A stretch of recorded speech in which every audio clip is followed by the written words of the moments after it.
we are focusing on this session, competitive and market analysis. So this is the agenda. So what are the types of knowledge a PM should have, and how to gain industry knowledge? How to segregate competitors, and key frameworks. So the key frameworks is the important part in this session. So let us begin with the Tirkural.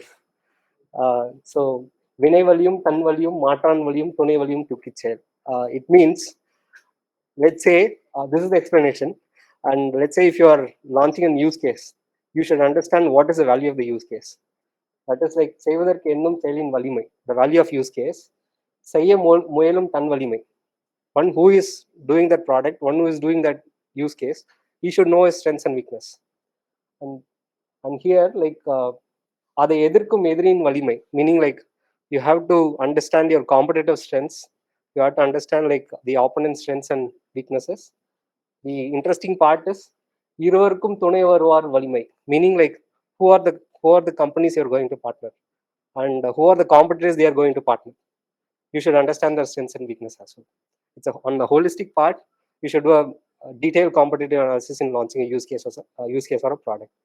That is the key message I'm getting from this Tirkural. So on the types of knowledge, so there are three types of knowledge the PM should have. First is the organization knowledge, the product knowledge, and third is industry knowledge. The organization knowledge, let's say if I'm a product manager for a product called cloud security or container security in a company like Aqua, for example, or Qualys. So we have to understand who are the people involved in doing that product. You should have a key rapport with development team, testing team, that is the engineering team, program management and UX part, and the customer field team. So we have like customer architects, solution architects, support team, and then like marketing team, sales team. So you should have a rapport with them. So who are the people involved in that? So that is the organization knowledge. So before developing any product, you should have a key rapport with these people, because everyone has a key role in launching a product or taking the product to market. So that is an organization knowledge. The second thing is on product knowledge. So let's say again container security or cloud security or Kubernetes security. You should understand what is cloud, what is container, what is Kubernetes. So without the basic understanding of these technology components, it is very difficult to launch a product in security. Or even let's say if I'm going to launch a CRM product, without understanding of the product CRM product, it's very difficult to write use cases or features. So second thing is product knowledge is important, and third is industry knowledge. So in industry knowledge, you should understand who are the competitors, who are the customers, who are the key persona, and who are the partners. So today's session, I'm going to dive deep on industry knowledge. So in industry knowledge, we have competitive analysis. So that is the context. And how to gain industry knowledge. So these are the 6 to 7 components. One is market research, market trends, review forums, product collateral, company insights, and social media. So I'm going to explain more on detail on each components. Let's begin with market research. How do I, let's say if I'm going to launch a product in CRM or a container security, what are the first starting point to do a market research? So these are the 4 to 5 key market research collaterals. One is Gartner Magic Quadrant, one is Forrester New Wave, third is OM Decision Matrix, and fourth is IDC Innovators. If you ask any PMs in B2B side, they work on this. They read these reports periodically. They keep on upgrading themselves, like reading these reports. It's a paid one. It's very difficult to procure it individually. So company has to pay and get this one reports. And there are other market analyst reports like GigaOM. So the primary one is like 4: Gartner, Forrester, New Wave, OM, and IDC. Let's see how Gartner Magic Quadrant looks like. So this is the product for CRM. They have like 4 sections, like leaders, challenges, niche plays. So leaders, challenges, niche players, and visionaries. So this is how they do an analysis. Like market analysts of Gartner. They do an analysis and they come up with the report. So let's say a leader in CRM space is Salesforce, Zendesk, Oracle, and all there. This is on May 2019 report. It's a little bit old. The current report is paid one, so I have picked the old report. In each report, this like it will span through 30 to 40 pages. You will get to know what are the strengths, what are the weakness of Salesforce, what are the strengths and weakness of Pegasystem. So Gartner market analysis analyst they write a detailed report on this market magic quadrant. So you have to pay attention each detail. Let's say if you want to attack Salesforce, you go and study the weakness of the Salesforce part, and you give a feature for that. So that you can counter that Salesforce strengths. So this is a Gartner Magic Quadrant. This is very key report we have to go through on B2B market research. And second, Forrester Wave. So this is the product we work. Guru and I worked. So we work for a product called Shield Square. It's a bot management product. We came in leader quadrant. So this is one of our KPI while doing product management in Shield Square. We have to be in leader segment. It was assigned by my our CEO. Uh, so it was a very tough job to get there. So we have to keep on. Another option we used to get is like we can talk to Forrester analysts, Gartner analysts, and we can also understand what the other components, other players they are going to introduce new features. Maybe let's say if I want to have a GDPR consultation, they arrange a session for that and they give a lot of inputs on GDPR. So we get a lot of inputs from these analysts as well. So the point is, we have KPIs for PMs to be in the leader also. So and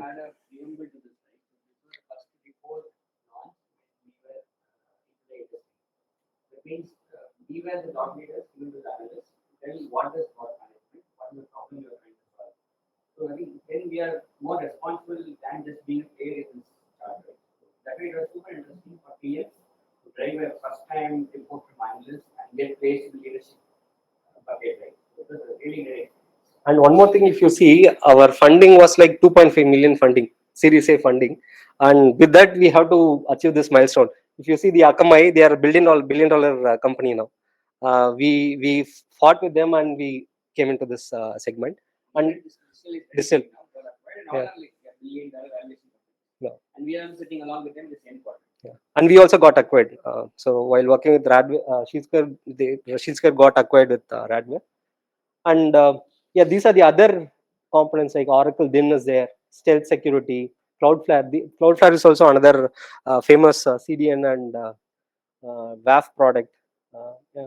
And White Ops, it's another product in ad fraud, digital ad fraud. If you see, they are the one leader in that space. So, any questions till now? Actually, there is one online question Mhm. from Rahul. He asked like, what are the skills we can carry forward from being a QA or QA lead to a PM or a BA? Okay. So one skill which I carried forward from QA to product management is like in QA we used to write a lot of test cases. So we have to deeply think on like what are the key test cases like from end to end. So similarly, I used to think from end to end use cases. So we have to interact with lot in QA. We have to interact with developers. Here we have to interact with inbound and outbound team. Like inbound is like engineering team, outbound is the field team. So we have to interact with them and we have to get those requirement and thought through on that. Yeah. Like, we have to go through this Gartner report, but how would you gauge the effort? How much effort you one have to give into this kind of? It varies by product, varies by stage of product, varies by KPI. Hmm. Sometimes I would see that I will into such reports, but Hmm. nothing comes out as outcome. So yeah, so there are key frameworks which I'm going to talk like from reading these reports. How do you structure your thoughts? How do you your point is like what is the outcome of reading these reports? Yeah, how to position my thoughts and go and present to my leadership team or to my field team or to strategy team. So How to make it somewhere. yeah, I have a few slides down the line. So there are key frameworks. You can read through all these things and you can position your thoughts and you can present it. Yeah. We have a disclaimer here chapter exactly on this in our book, Product Management Simplified. How to take actionable insights on this kind of not only these reports, in general, even if you read a blog, read a book, how you can make it really actionable. So yeah, I don't know whether it's time for me to share the framework, but yeah, at least you can share how to read the report. So this is on the market research, and this is another own decision matrix. So if you see how each and everyone is playing, positioning their report, it's again like leader, challenger, follower. Who is the leader in that space? So this is for I think cloud space, AWS. I think it's pretty old. These reports, AWS, Microsoft Azure, IBM. IBM Cloud and Rackspace, Oracle, OCI was there, no? So these are the reports from on cloud related technologies, and I'm just projected only the graph. You will see 40 to 50 page report on each of this component or incumbents, and even IDC MarketScape. This is for enterprise WLAN segment. They are Cisco, Ruckus Wireless, Aruba. The HP acquired that Aruba product, no networking product. So they are the leaders in that WLAN segment. So let's say if I'm a PM, I'm entering into networking products, or if I'm a PM, I'm entering into telecom space. I don't have any clue where to start, how to start, to whom should I contact. So I would say like go and do this research, uh, do a basic study, and you'll get to know what are strengths and weakness of the components, and you'll have that first cut of questions and thoughts, and from that you can initiate the conversation with other peers in your organization. So without these things, it's very difficult to start the conversation itself. So that is the, because I was in that space in Oracle. I was working for telco related products and I was clueless, and this is the approach I've taken. The four Gartner policies and the two other things is the top four in your In or in our mindset, our perception, GigaOM. Some companies also adopt GigaOM. Depends on the budget. No, it should be procured through corporate portal. And so for Forrester, we spent almost 50 lakhs from Shield Square. So that is the amount of cost they. And second is on market trends. So market research we have focused. Like second is market trends. Let's say if I'm getting into cloud security or container security right now, and what should be my next feature in, let's say, in 2025 or 2026. So they will ask for, as a PM, they will come and ask you, come with a 5-year roadmap or 3-year roadmap. When your VP asks such things, questions such things, then where should I start? You can't go and ask your customer. You can't go and ask your field team. So, sorry. So this is the place uh, to touch base on market trends. So again in market trends, Gartner Hype Cycle is there, Forrester Tech Radar and IDC Futurescape, and other market analysts companies. They also publish reports, but I usually focus on these three. And so how this Gartner hype cycle it's getting projected. If you see, they have a technology trigger, trough of disillusionment, peak of inflated expectations, plateau of productivity, and slope of enlightenment. So this is more or less tuned towards technology adoption curve. So where we have like early adopters, laggards, early majority. Maybe in the next slide. This is the techno adoption curve. So who are the companies starting or the features launching very early in our test space, and some companies who are okay to take risk and launch features on that space. And early majority, they are not risk averse, like they are cautious and they launch the features. And late majority and laggards is like very too late and they acquire such companies or startups and get into that product space. Let's say container security or Kubernetes security.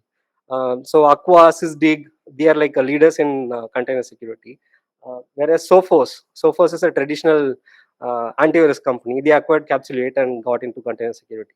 So laggards and late majority like Sophos, we can project like that.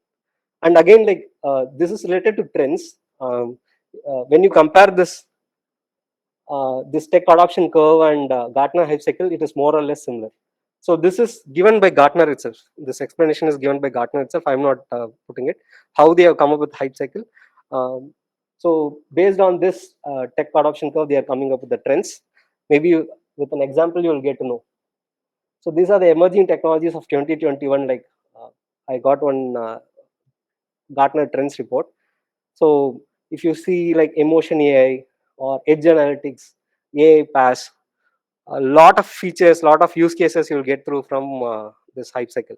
And then like from plateau of productivity or slope of element, if you have certain features, you should not go into that space. Whichever coming in this space, you should go. You should not touch the one which have been used or which have been gone to market. So that will be in like slope of enlightenment or plateau of productivity. So there are certain features which could be in like slope of enlightenment or plateau of productivity. In this bucket, if there are certain features, we should not touch that. It have been launched in the market already. It have been consumed in the market. So that area will be here. Yeah. Hmm.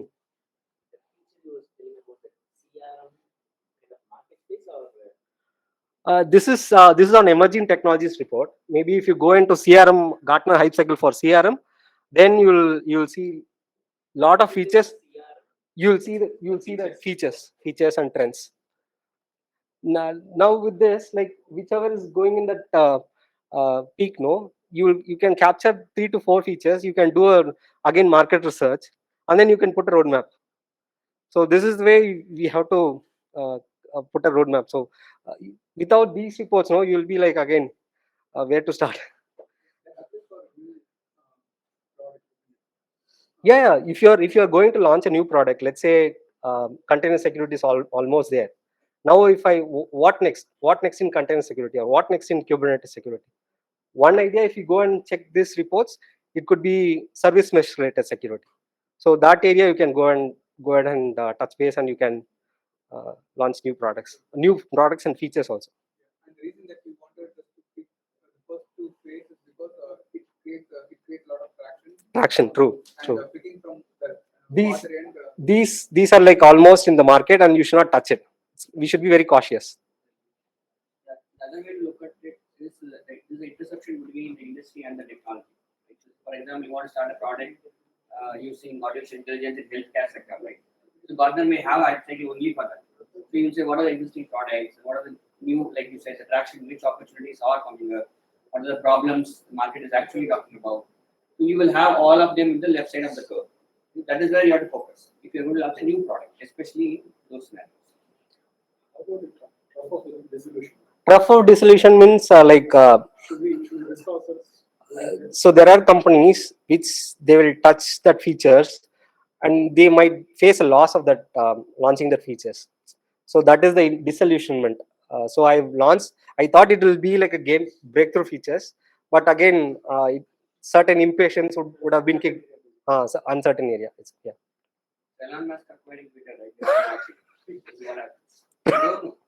It will be the other side also. We don't know.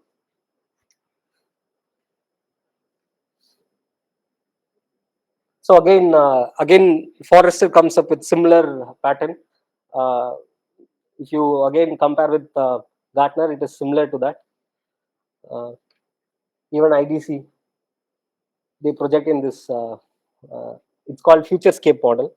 So they fight each other with similar pattern. Yeah, they are like core competitors, no, like Gartner, Forrester, and IDC. And these reports are very costly. So we have touched on market research and market trends. And third, what are the other avenues you will get to know about the features and um, pointers? Like, so the third is review forums. So let's say I have launched a product, cloud security, or or CASB product, cloud access security broker product, and I've launched it, and it's been almost like 6 to 1 month, or 6 to 1 year. How do you know the feedback? How do you know the traction? One is like you can go and have a conversation with the customers and field team. Second, how do you go and if there are like hundreds of customers, adopting, like SMB customers adopting that product, how do you go and ask the features? So these are the forums, like they go and comment about strengths and weaknesses, um, how easy to adopt, how easy to, what is the support model followed in that organization. There are like lot of different parameters these review forums evaluate a product, and they will publish this in the review forums. So these are the review forums I used to follow. So for Play Store and all, App Store, these for B2C related products. For B2B, like G2 Crowd, IT Central Station. Again, I think G2 Crowd was acquired by Gartner, I guess. G2 Crowd or Capter, I'm not sure. So again, Gartner owns this forums also. So these are the primary forums I used to collect reviews or feedback. So where will I get the feedback without the field team interaction? So these are the avenues. If you closely follow Girish Mathupalam, right, you would have told his lots of thoughts. So he was reading the reviews in one of the platforms about the CRM product, and he got the cue. That's how motivation. Yeah, right. So these are very critical for PMs to understand what customers really think about the problem they assume we are trying to solve.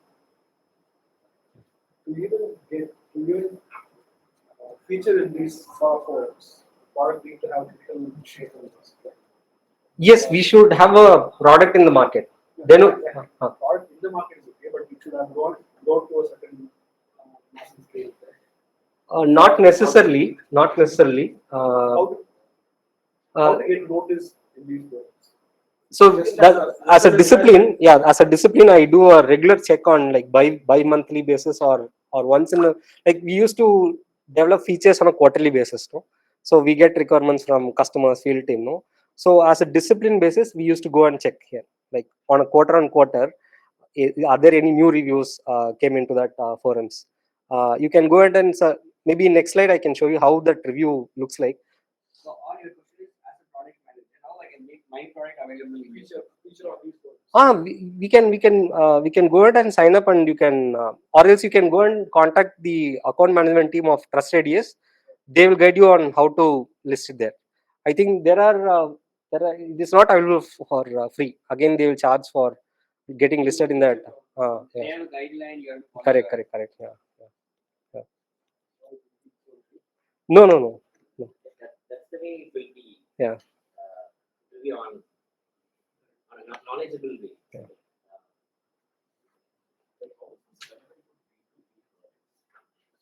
I'm talking only from B2B perspective, not for B2C. Especially for B2B. B2B product segment, who are using the products. Let's say I've taken this APG Edge. It's an API management, API security product acquired by Google.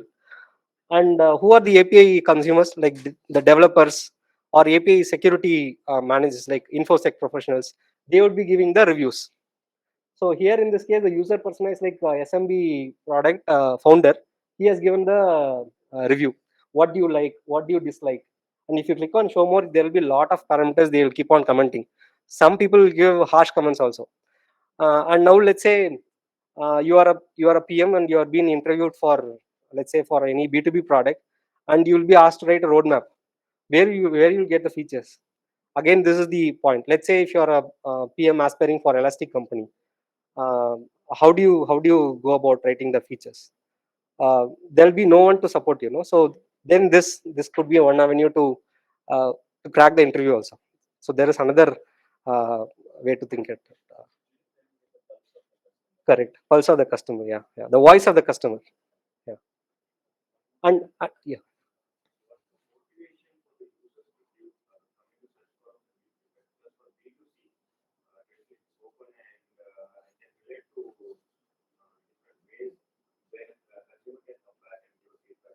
Correct.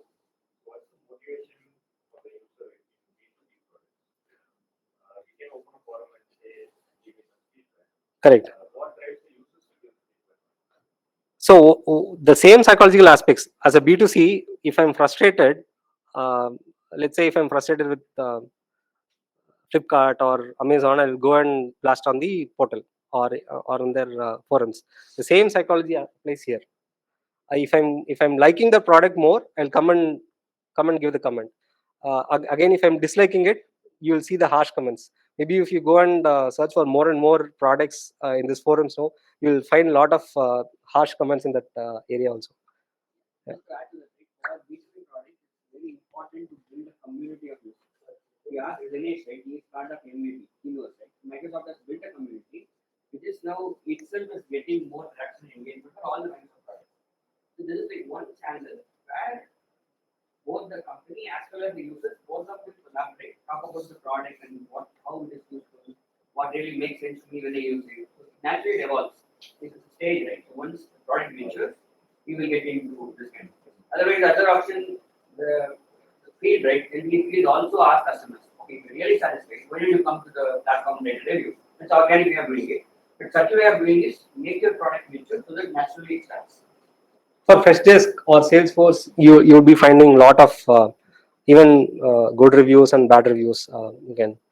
So yeah, it's not certain that people are initially they have a good rapport with possible customers.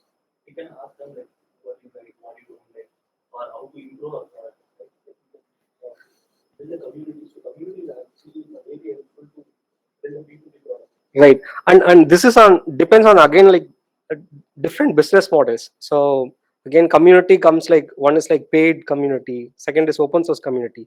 If you look at chef related products, we are completely open source driven. So we give certain features for free, and the community uses it, and they will get a lot of feedback. So it's completely open source driven. Again, open source community and paid community, again, will lot of differences there. Uh, This might be your question. Why should a person should search G2 Crowd, search the company name, and give his feedback? That would not be that. I face that as well. So that becomes as a space like you come here to search what's the best tool for CRM or something like that. So you understand that oh, this is a very good place to find something. And naturally, when you try to give feedback, you go there. So that is and what- you write your experience. yeah. That is where they are. I think G2 Crowd is like owned by Gartner. They are playing with your data and they are selling that product. Likewise, I used to get a lot of few emails. Hi Dinesh, can you please write a comment for so and so product? We will give you 1,500, 2,000. So this is something Amazing like gift card. product and right? We go and search for Correct. best productivity tool and Correct. calendar tool. Business people come here and search for. So the product hunt is for mostly for the newly launched products or uh, early to stage. That is there, no early adopters or innovative stage. They will go and publish there. This is like unlike mature product. But that's a very good question. What motivates the user to go and see and product feedback? I believe one of the, I don't know whether it's G2 Cloud or something else. It takes more than 3 minutes. It asks lots of Correct, I don't correct. know how the user will spend that much time in providing questions. But as Dinesh said, they also incentivize people. Yeah, true. But I don't know how they are tracking, but it's, we are taking advantage of that, which is good. But I really do not know how people will be proud. Yeah, there could be biased feedback also. When you incentivize users, you will see biased feedback. But by reading the comments itself, you will get to know like which is the true feedback and which is the false feedback. We have to naturally do the filter. Yeah. Really coming from field or genuine customers. True. The colleague we should be to Yeah. and I recommend don't do that even they use their personally. If something is wrong, then you'll be screwed up. Right. But it is not a waste. So normally we do word of mouth marketing for the product we like. That's how we started. Once it's been available in the campaign, right? So one of our friends would have started using it and they felt this really cool app. So word of mouth only please spread all over the market. It's like this business people also. So if I'm convinced and some everyone will be like people will be powerful plan or do right. Wherever they go, they discuss about this, how to reduce my running cost, how to improve it. Like this, they discuss it. Frequently, they do like they get to know about multiple channels are happening. So that's how their review makes sense. And this is a free promotion for them as well. So obviously, this is the reverse way working. So it's not one way of the product. Actually. It's a reverse way. So I'm getting benefit because of your product. By doing this, parallelly I'm also growing. So parallelly I'm portraying that I'm also in this industry or I'm also in the same space. So that is a motivation I feel. I think so. True. Yeah. Yeah. And one more point here, like they also share you RPG versus MuleSoft, RPG versus Kong. So what are the API management, API players in the market? It's not again 100% true. You can take it with a pinch of salt and you can do an analysis. Like so, this is on G2 Crowd. This is again Capterra. Similarly, you will see like you will get to know about pricing aspects. Let's say if you want to price a product, or if you want to derive a business model out of the, if you're going to launch API management product, how to build a business model of that.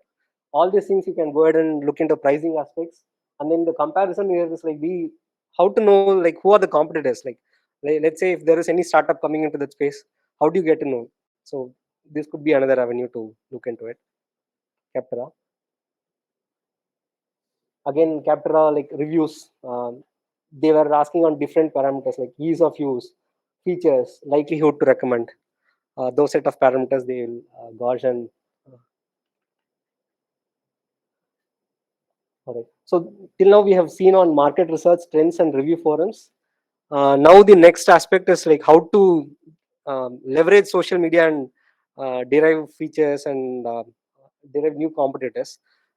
So in social media, uh, the example we have given is like our bot management space, which Guru and I work. So the first is like we have to identify what are the key product segment we are in. Like we are into anti-bot and bot management and anti-scraping space. That is a key product segment. And what are the key use cases like price scraping, content scraping, comment spam. So these are the key use cases we have. And company names is like again competitors which we have. With this hashtag, we used to do a search in LinkedIn, Twitter, and other social media platforms. You will get to know, like let's say if I search with Radware or with Citrix bot management, you will get to know what are the features launched in last month or previous quarter. Those sort of things you will get to know with this social media campaign or research. So that is on social media. So next is company insights. So who are the competitors? How to know like what are the strengths of a company? Let's say again with bot management, we have Shield Square. It was started by founders of Array Shield. So it is like they have the experience of security products. So we should understand like who are the people starting the company. What is their strength? Are they having prior background experience in that area? Who are the people funding the company? Who are the partners they are getting into it? So all these things, it is good to have that understand the strengths of the competitor. How do you get to know like these are the pages? Like one is like obviously LinkedIn page, about us page, and the other forums is like Crunchbase, Howler, Zoom Info, CB Insights. These are the places I go and look for information to get to know about the company, the competitor company insights. Yes, you can set monthly email alerts and get to know the, let's say if there are any people entering into container security space or Kubernetes security space, you will get to know that startups information. So again, this is an example of Owler, how it will look like. So it is again old data. This is about Versa networks. It's again into SD-WAN and SD security space. Who are the people started, and like what are the amount of funding they have received? All this information you will get to know. How many number of employees working into the company? Like who is the C-level executives in those company? It's all important to analyze from. You can ask me like why a PM need to do all these things. It's important to understand the company competitors strength. So again, like in this Versa network itself, you will get to know who are the competitors. Like Cat2 Networks is based off Israel, CloudGenix, Talari. These networks you will get to know this information. Again, Versa networks in Crunchbase. Uh, So the last one, so we have looked till company insights, and the last one is on the product collateral. How do what is the product collateral? So let's say the competitor we are getting into it is Distill Networks or Oracle. Then you go and download data sheet. You go and download white papers. You can easily sign up. All these things you will get it for free. You can go and look into. Let's say if I'm getting to CSPM space, I can go and look into Zscaler. What are the webinars they are looked into it? What are the webinars they are coming up? So all these things you can look into it. So why we are doing this? Again, we can derive a whole lot of feature backlog from this information. Again, this is a quick hack. Let's say if you want to understand in Google itself, like who are the competitors, just put a word and put an alternative. You get to know the competitors information. APG alternative. These are the competitors. So now we have looked into how to gain industry knowledge. We have gathered a whole lot of features. We have gathered whole lot of competitor information. Now, how do you segregate the competitors? That is the next section. So our thought process, like we can segregate based on four competitive types. One is direct, indirect, potential, and substitute. Maybe in the next two slides we'll share with an example. So in bot management product, we have we are Shield Square, and these are the head-on-head related competitors. Yeah. So the bot management product, it's like a anti bot or scraping. There are tools which used to scrape information. No, let's say Amazon website or RPA is like opposite of bot management. Robotic process automation, it does automation. It will stop an automation. So why? Yeah, it will stop. So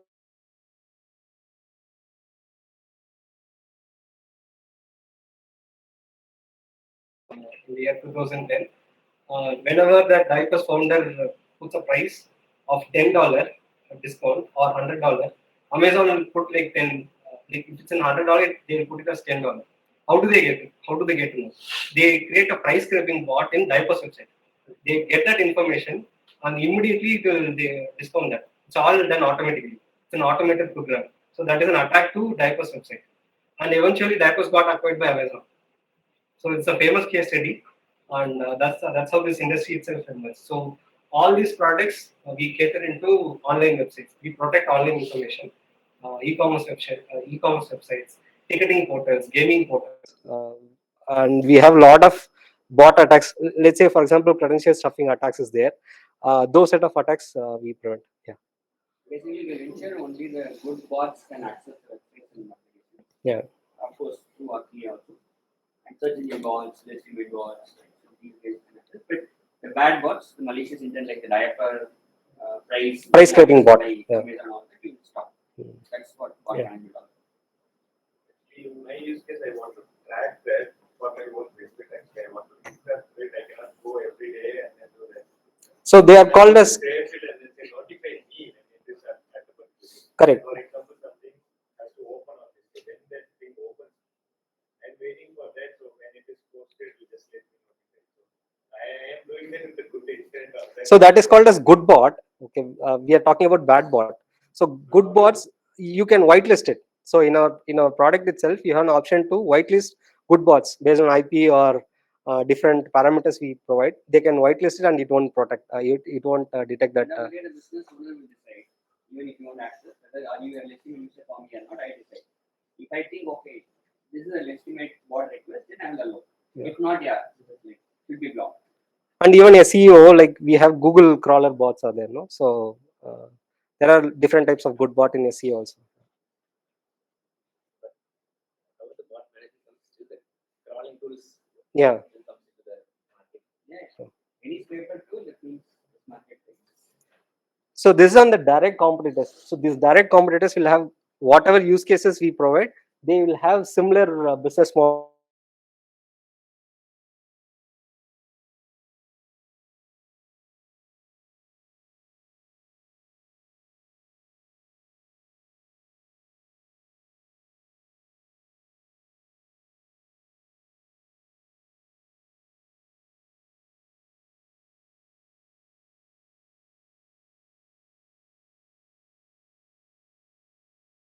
And even potential competitors, they are like CDN Graph.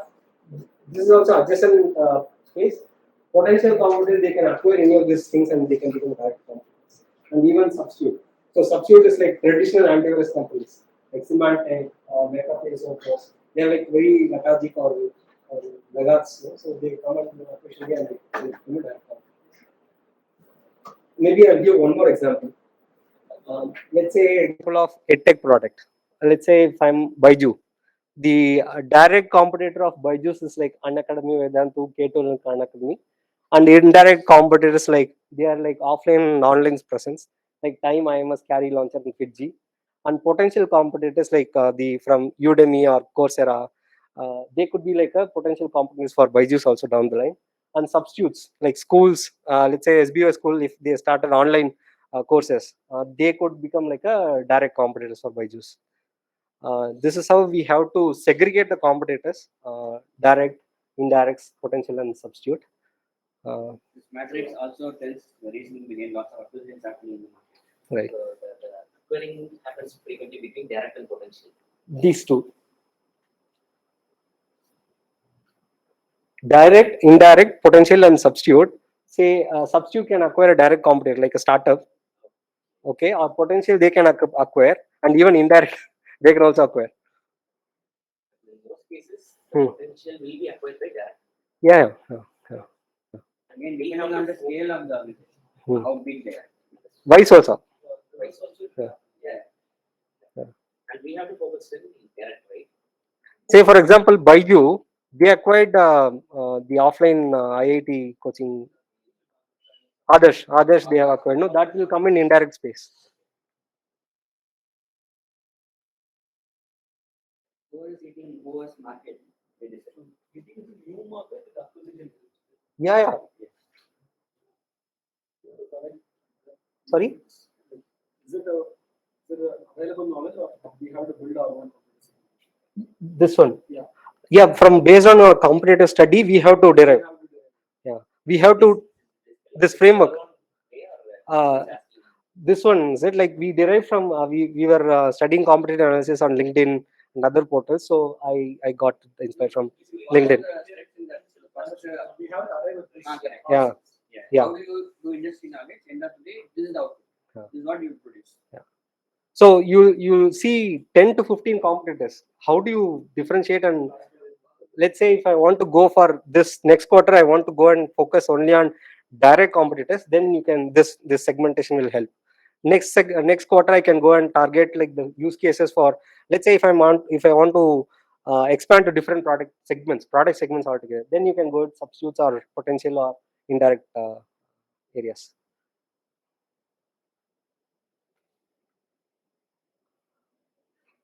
And this is the key frameworks. So you have done a lot of research. Till now, you have done only information gathering and segregated the competitors. How do you project to the leadership? Like how do you project it to strategy team or any field team? So this is on competitor profile.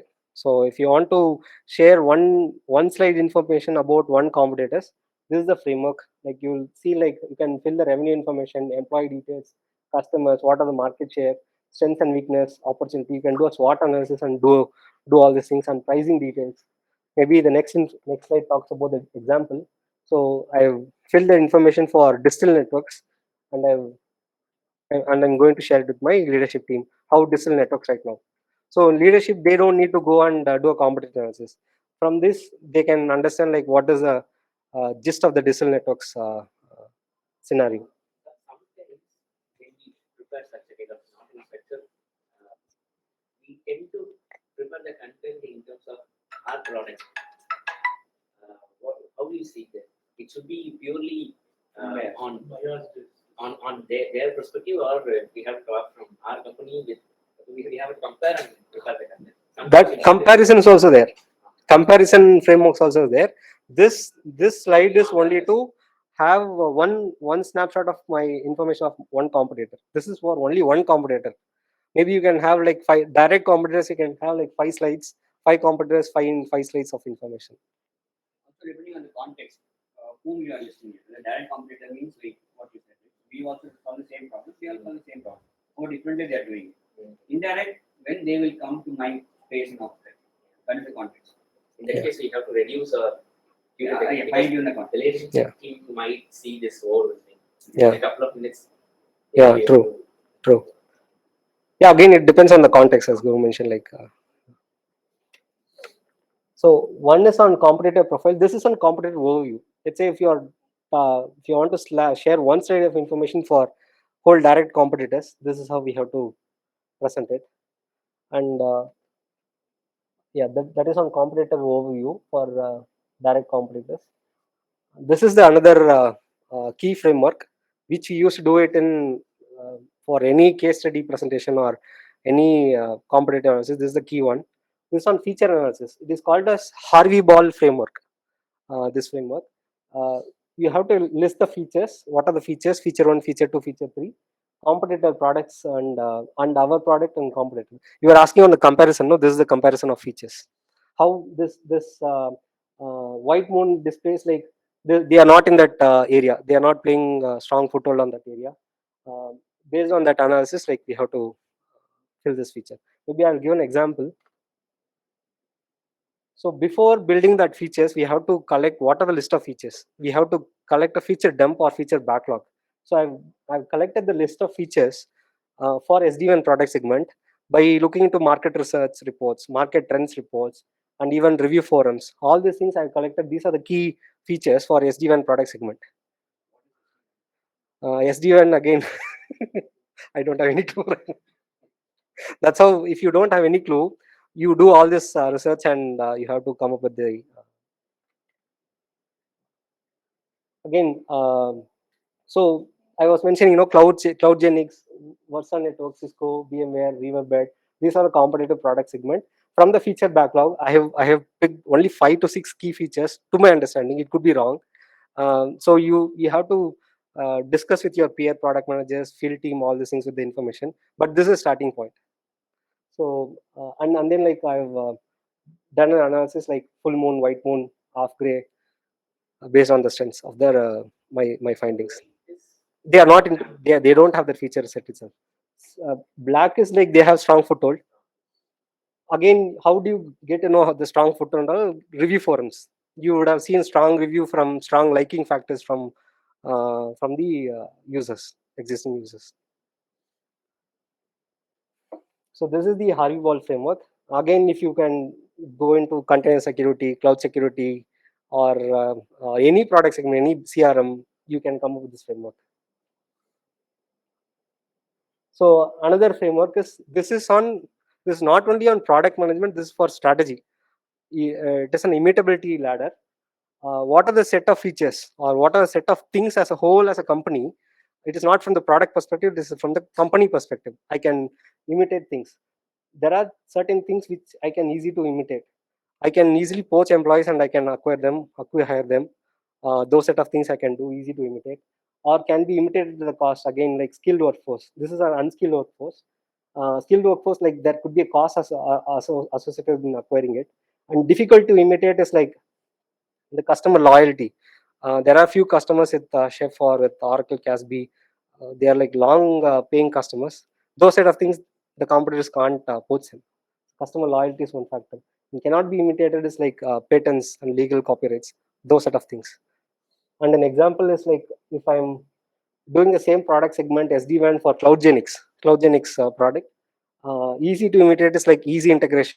I can as a competitor of CloudGenix, I can easily make features to integrate, make features to get zero downtime, those kind of things, and can be imitated at a cost. It's like employees, partners, and even VC funds. I can go and pitch into a VC and I can get that VC fund also.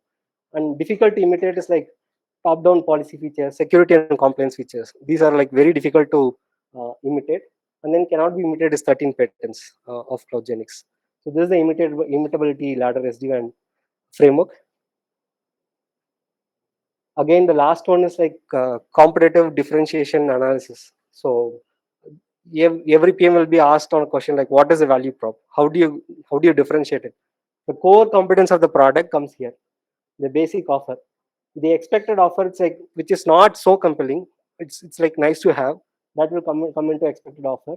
And augmented and potential offer is like most compelling features, most differentiating features. Those set of features comes into augmented and potential offer. These are the different types of values, how to project.